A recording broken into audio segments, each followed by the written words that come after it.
Today we're going to talk about brandishing, something that if you don't understand can get you in a lot of legal trouble. Brandishing is where you display a gun with the intent to scare someone or intimidate them. If I were to just simply be showing you a gun, even though I'm holding the gun and it's visible to everybody around me, that's not brandishing because I'm just showing it to you, like saying, hey, you want to see my new gun?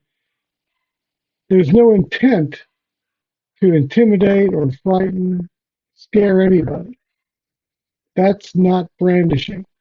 Brandishing is a situation where you either draw your gun and point it, or you simply draw it, but the intent is to scare someone.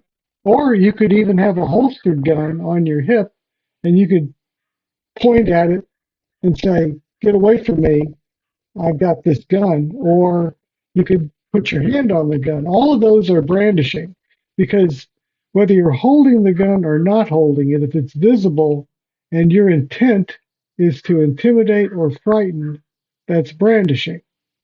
Now, brandishing is not always illegal, but it can be.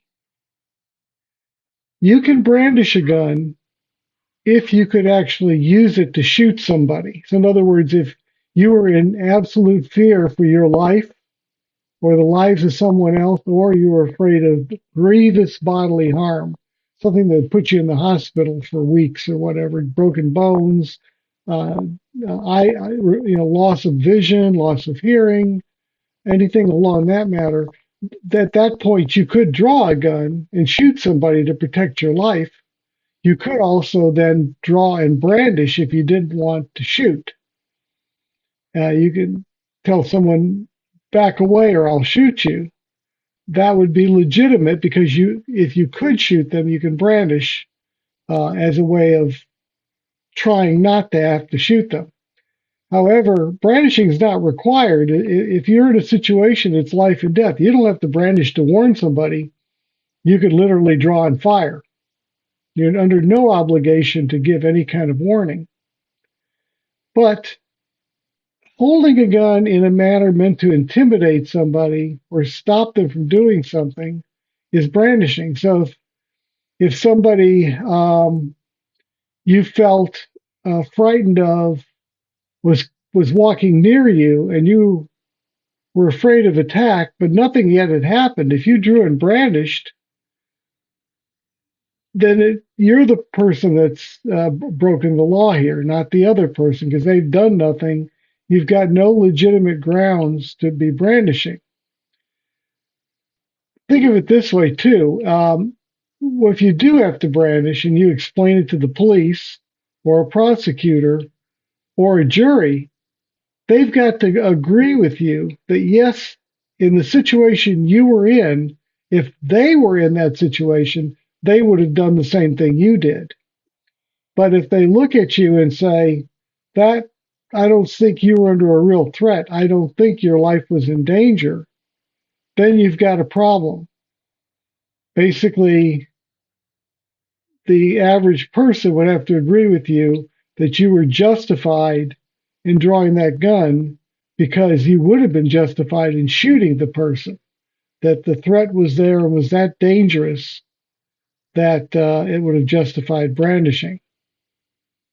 Just being frightened doesn't count.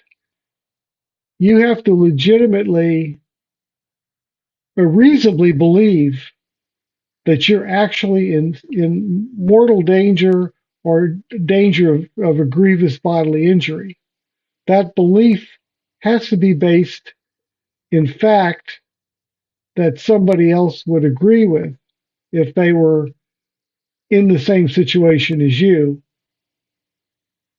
If you're unreasonably frightened about something, that doesn't count. It's got to be something that a person would say, yes, you are in danger, and therefore you are justified in brandishing or even discharging a firearm to prevent an attack. So keep in mind, brandishing is something that you probably very rarely, if ever, have to do when you carry a gun. But if you do, you've got to be in mortal danger when you do it, or you can be charged, or you could be shot.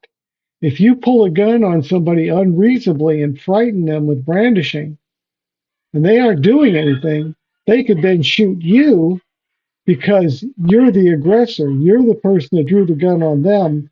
Now they're merely responding to a threat of which they had no part in starting. So be careful with brandishing.